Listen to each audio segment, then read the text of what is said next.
chapter 1. The book of Ruth, chapter 1. In the days when the judges ruled, there was a famine in the land. So a man from Bethlehem in Judah, together with his wife and 2 sons, went to live for a while in the country of Moab. The man's name was Elimelech. His wife's name was Naomi. And the names of his 2 sons were Mahlon and Chilion. They were Ephrathites from Bethlehem, Judah. And they went to Moab and lived there. Now Elimelech, Naomi's husband, died, and she was left with her 2 sons. They married Moabite women, one named Orpah and the other Ruth. After they had lived there about 10 years, both Mahlon and Chilion also died, and Naomi was left without her 2 sons and her husband. When Naomi heard in Moab that the Lord had come to the aid of his people by providing food for them, she and her daughters-in-law prepared to return home from there.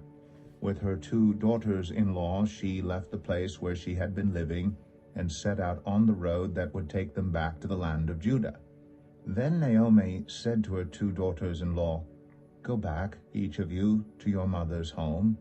May the Lord show you kindness, as you have shown kindness to your dead husbands and to me. May the Lord grant that each of you will find rest in the home of another husband."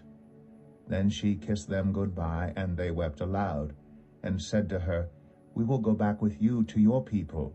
But Naomi said, "Return home, my daughters. Why would you come with me?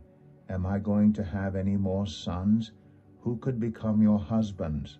Return home, my daughters. I am too old to have another husband. Even if I thought there was still hope for me, even if I had a husband tonight and then gave birth to sons, would you wait until they grew up? Would you remain unmarried for them? No, my daughters, it is more bitter for me than for you, because the Lord's hand has turned against me." At this they wept aloud again. Then Orpah kissed her mother-in-law goodbye, but Ruth clung to her. "Look," said Naomi, "your sister-in-law is going back to her people and her gods. Go back with her." But Ruth replied, "Don't urge me to leave you or to turn back from you.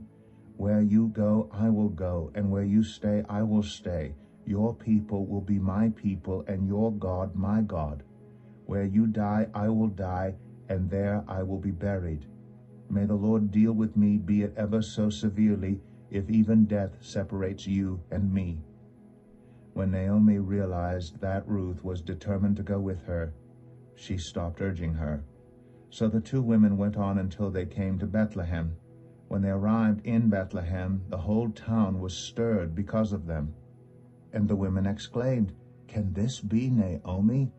"Don't call me Naomi," she told them. "Call me Mara, because the Almighty has made my life very bitter. I went away full, but the Lord has brought me back empty. Why call me Naomi? The Lord has afflicted me. The Almighty has brought misfortune upon me." So Naomi returned from Moab, accompanied by Ruth the Moabite, her daughter-in-law, arriving in Bethlehem as the barley harvest was beginning. Ruth 2. Now Naomi had a relative on her husband's side, a man of standing from the clan of Elimelech, whose name was Boaz. And Ruth the Moabite said to Naomi, "Let me go to the fields and pick up the leftover grain behind anyone in whose eyes I find favor." Naomi said to her, "Go ahead, my daughter." So she went out and entered a field and began to glean behind the harvesters. As it turned out, she was working in a field belonging to Boaz, who was from the clan of Elimelech. Just then Boaz arrived from Bethlehem and greeted the harvesters. "The Lord be with you." "The Lord bless you," they answered. Boaz asked the overseer of his harvesters, "Who does that young woman belong to?" The overseer replied, "She is the Moabite who came back from Moab with Naomi. She said, 'Please let me glean and gather among the sheaves behind the harvesters.'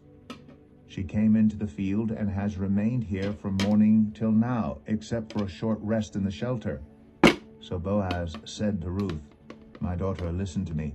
Don't go and glean in another field, and don't go away from here. Stay here with the women who work for me. Watch the field where the men are harvesting and follow along after the women. I have told the men not to lay a hand on you, And whenever you are thirsty, go and get a drink from the water jars the men have filled." At this she bowed down with her face to the ground. She asked him, "Why have I found such favor in your eyes that you notice me, a foreigner?" Boaz replied, "I've been told all about what you have done for your mother-in-law since the death of your husband, how you left your father and mother and your homeland and came to live with a people you did not know before. May the Lord repay you for what you have done. May you be richly rewarded by the Lord, the God of Israel, under whose wings you have come to take refuge." "May I continue to find favor in your eyes, my Lord," she said. "You have put me at ease by speaking kindly to your servant, though I do not have the standing of one of your servants." At mealtime, Boaz said to her, "Come over here, have some bread and dip it in the wine vinegar." When she sat down with the harvesters, he offered her some roasted grain. She ate all she wanted and had some left over. As she got up to glean, Boaz gave orders to his men, "Let her gather among the sheaves and don't reprimand her. Even pull out some stalks for her from the bundles and leave them for her to pick up, and don't rebuke her." So Ruth gleaned in the field until evening. Then she threshed the barley she had gathered, and it amounted to about an ephah. She carried it back to town, and her mother-in-law saw how much she had gathered. Ruth also brought out and gave her what she had left over after she had eaten enough. Her mother-in-law asked her, "Where did you glean today? Where did you work? Blessed be the man who took notice of you." Then Ruth told her mother-in-law about the one at whose place she had been working. "The name of the man I worked with today is Boaz," she said. "The Lord bless him," Naomi said to her daughter-in-law. "He has not stopped showing his kindness to the living and the dead." She added, "That man is our close relative. He is one of our guardian redeemers." Then Ruth the Moabite said, "He even said to me, 'Stay with my workers until they finish harvesting all my grain.'" Naomi said to Ruth her daughter-in-law, "It will be good for you, my daughter, to go with the women who work for him, because in someone else's field you might be harmed." So Ruth stayed close to the women of Boaz to glean until the barley and wheat harvests were finished, and she lived with her mother-in-law. Ruth 3. One day, Ruth's mother-in-law Naomi said to her, "My daughter, I must find a home for you, where you will be well provided for. Now Boaz, with whose women you have worked, is a relative of ours. Tonight he will be winnowing barley on the threshing floor. Wash, put on perfume, and get dressed in your best clothes. Then go down to the threshing floor, but don't let him know you are there until he has finished eating and drinking. When he lies down, note the place where he is lying. Then go and uncover his feet and lie down. He will tell you what to do." "I will do whatever you say," Ruth answered. So she went down to the threshing floor and did everything her mother-in-law told her to do. When Boaz had finished eating and drinking and was in good spirits, he went over to lie down at the far end of the grain pile. Ruth approached quietly, uncovered his feet, and lay down. In the middle of the night something startled the man. He turned, and there was a woman lying at his feet. "Who are you?" he asked.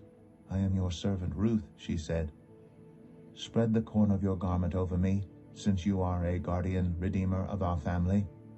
"The Lord bless you, my daughter," he replied. "This kindness is greater than that which you showed earlier. You have not run after the younger men, whether rich or poor. And now, my daughter, don't be afraid. I will do for you all you ask. All the people of my town know that you are a woman of noble character. Although it is true that I am a guardian redeemer of our family, there is another who is more closely related than I. Stay here for the night, and in the morning, if he wants to do his duty as your guardian redeemer, good, let him redeem you. But if he is not willing, as surely as the Lord lives, I will do it. Lie here until morning." So she lay at his feet until morning, but got up before anyone could be recognized. And he said, "No one must know that a woman came to the threshing floor." He also said, "Bring me the shawl you are wearing and hold it out." When she did so, he poured into it 6 measures of barley and placed the bundle on her. Then he went back to town. When Ruth came to her mother-in-law, Naomi asked, "How did it go, my daughter?" Then she told her everything Boaz had done for her, and added, "He gave me these 6 measures of barley, saying, 'Don't go back to your mother-in-law empty-handed.'" Then Naomi said, "Wait, my daughter, until you find out what happens, for the man will not rest until the matter is settled today." Ruth 4. Meanwhile, Boaz went up to the town gate and sat down there just as the guardian redeemer he had mentioned came along. Boaz said, "Come over here, my friend, and sit down." So he went over and sat down. Boaz took 10 of the elders of the town and said, "Sit here," and they did so. Then he said to the guardian redeemer, "Naomi, who has come back from Moab, is selling the piece of land that belonged to our relative Elimelech.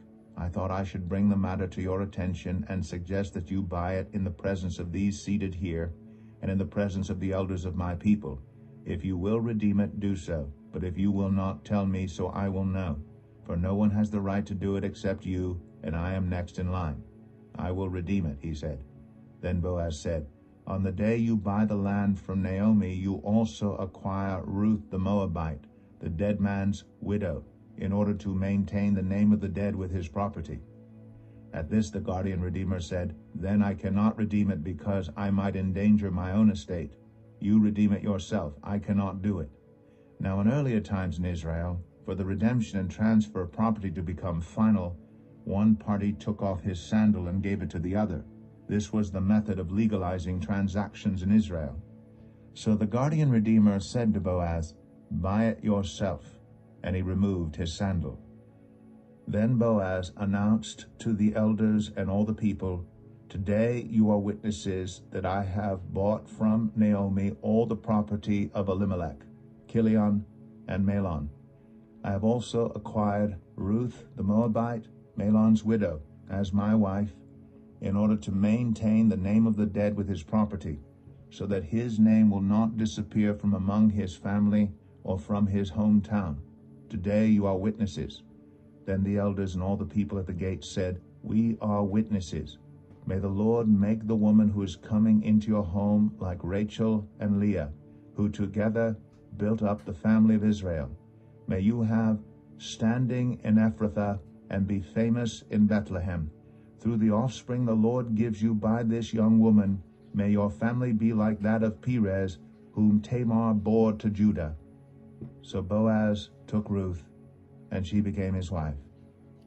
When he made love to her, the Lord enabled her to conceive, and she gave birth to a son. The women said to Naomi, "Praise be to the Lord, who this day has not left you without a guardian redeemer. May he become famous throughout Israel.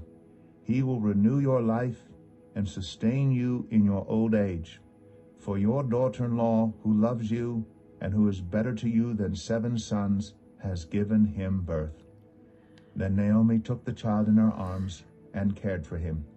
The women living there said, "Naomi has a son," and they named him Obed.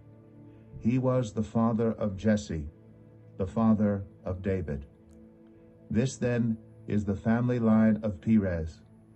Perez was the father of Hezron, Hezron the father of Ram, Ram the father of Amminadab, Amminadab the father of Nahshon, Nahshon the father of Salmon, Salmon the father of Boaz, Boaz the father of Obed, Obed the father of Jesse, and Jesse the father of David.